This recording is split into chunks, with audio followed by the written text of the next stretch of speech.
Hello, Booktube. This is Aaron from Aaron Read a Book or Aaron Read a Book. Um, I have got a tag to do today, and it's apt because it's the ringing in the New Year Booktube tag, and I was tagged by Farah at Bookstalgic. So check out her video. I'll put link to it below, and it was originally created by Bookmark Chronicles, who I don't know, so I'm gonna have to check that channel out, but I'll put the link to that below as well.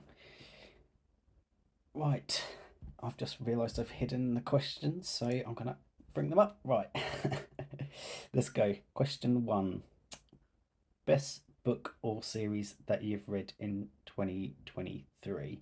So I've just done my top 10 fiction books of the year, so I'm not going to mention any fiction books, um, because you can just go watch that video. So I'm going to mention some non-fiction because I'm not going to do a non-fiction list this year, but I did read some good non-fiction books.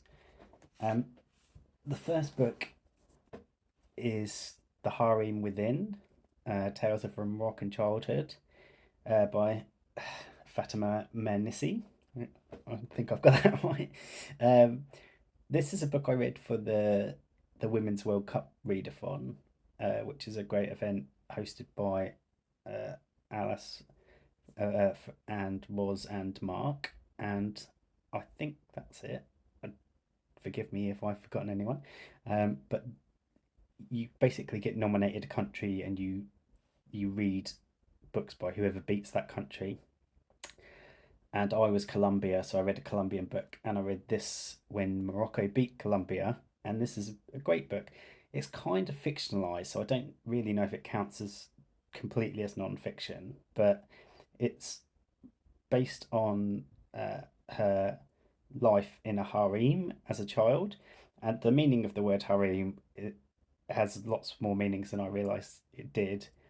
And this was just such a fascinating look into life in another culture, growing up in another culture, around World War Two as well. So very, very interesting, beautifully written as well. Um, so that's just an interesting. That's what that event is all about, like discovering new cultures. So it was really good. Uh, Closer to home culture is Mary Queen of Scots by Lady Antonia Fraser. So this is the first history book I've read by Lady Antonia Fraser, and I can see why she was such, like, this book was a great big bestseller at the time. I think it came out in the 60s. But she's got a great sort of on the page character, to her writing. So she's great to read, and you can tell she really digs into the primary sources. So she's quite, as a popular historian, you don't always get that, but you can tell she really knows her stuff. So really fun and interesting. And I didn't know a lot about Mary Queen of Scots, and her life was super dramatic. So if you like sort of some dramatic history, Lady Antonia Fraser, very good. And I've got some more of her books to read next year. And one I talked about quite recently and quite a lot is Dear Reader by Kathy Rensenbrink, and this is just a bookish memoir of her life as a bookseller and an avid reader. If you're a book fan, which you probably are, this might be a good book for you. Number three, best book turned movie TV adaptation in 2023, or most anticipated adaptation of 2024. I almost have watched barely any TV or um, films this year. Not not any adapted ones that I can think of. Uh, I've watched. I think I watched one of the Kenneth Branagh Agatha Christie's. That was alright. Death on the Nile, was it?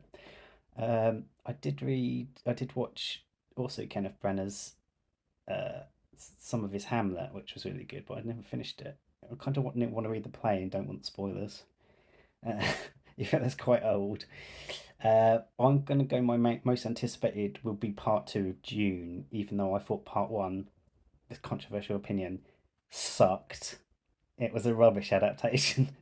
It's a beautiful looking film, but as an adaptation, rubbish in my opinion. It completely misses the spirit of the book. But I'm interested to see how it turns out. A part of its weakness was that it felt like it was an intro. It didn't even feel halfway through. So I'll see what they do with the second half. Number 4.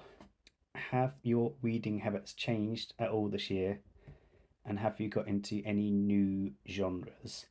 Is garbage a genre? I've definitely read more trashy books this year because of Garb August. Um, I even before I started my channel, I would do the Booktube events just on my own at home. Well, this is at home as well, but yeah, I would just do them and read along with everyone.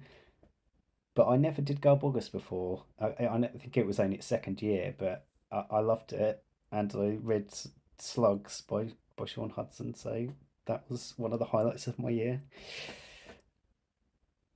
Uh, and I've always done Victober, but I read way more Victorian novels this Victober than I ever have before, and I think that's partially because I have a channel now, and partially because I just got really into them this year. I got into the Discord as well, which was fun.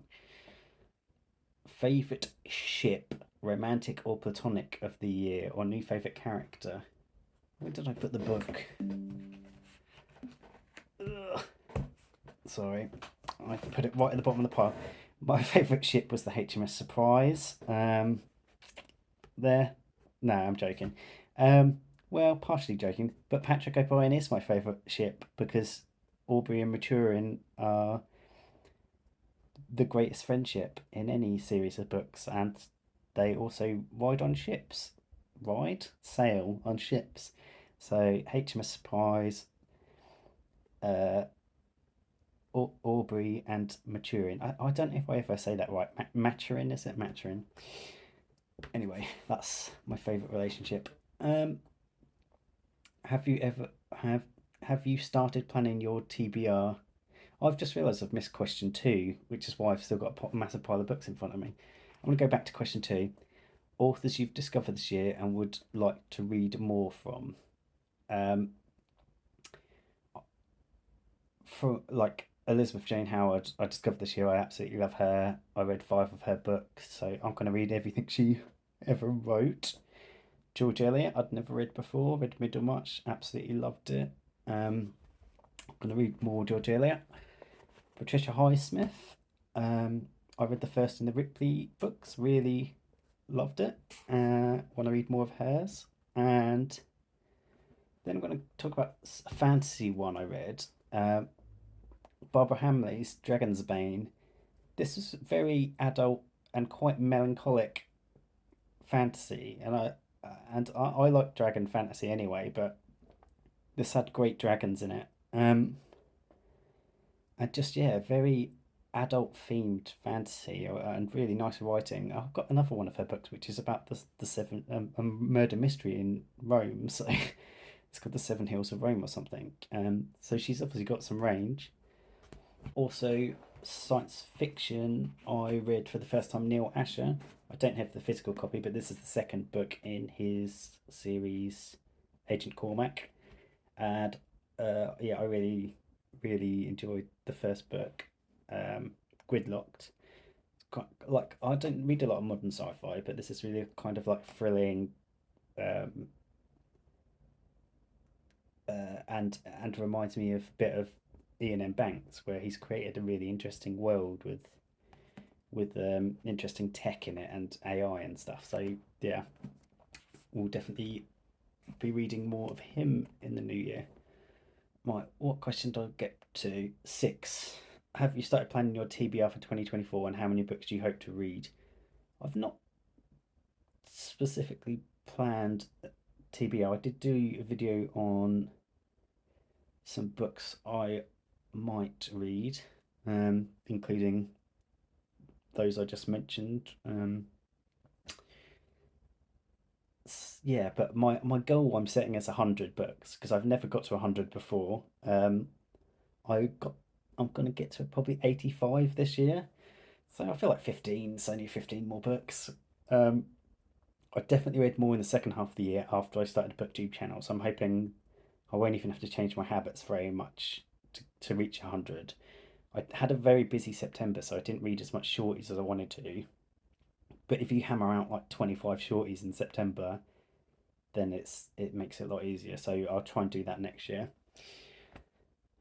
Talking of events, number 7, will you participate in any reading challenges or readathons? Yes, I love reading events. I will be doing Historathon again. I didn't do all 4 quarters last year, so it'd be nice to try and get at least one book in every quarter for that. I'm not an official host for any of these events, by the way. I just love them. Um, I'll be doing Much Mystery Madness. I always do that. And I've been reading quite a lot of mystery recently anyway. But yeah, I like to double down on the mysteries in March. March of the Mammoths potentially as well. I've got Vanity Fair perhaps for that. Jane Austen July. It's one of my favourite events. I reread Pride and Prejudice this year. I can't remember what's next. I've been rereading in the order I originally read them, and I think it might be Emma next, but I don't know. But I've got some non-fiction about Jane Austen as well, so we'll be doing something for Jane Austen July anyway. Garb August again, definitely. We'll be doing Garb August again. I loved it, and I'm hoping there'll be a Euro 2024 uh, readathon again. Um, so hopefully Ollie will, not Ollie, sorry, Mark was and Alice will be doing that, and I will jump on that again. That's a lot of fun. Any New Year's resolutions or goals? Um, I don't, not saying any solid one. 100 books is my resolution. Um, I've always run a lot in the summer, and then I don't run very much in the winter. And I stupidly told my workmates that I was going to run 5K a day for the entire year, which I'm definitely not going to do because I once did 5K a day for 1 month and I nearly died. So, but I'm going to try and break into running early in the year and maybe get some warm weather stuff because I just always give up when it gets cold. So, I normally do a half marathon as well at some point during the year. So I'll try and do a half marathon. Okay, that's about it. What are your New Year's resolutions, your goals? How many books are you going to go for? And yeah, what new authors did you discover, Booktube? But that's a very interesting question in this tag. Um, I'm not going to tag anyone because I'm going to post this on New Year's Day, so it's pretty much the last day that you can do it. Have a good one, Booktube.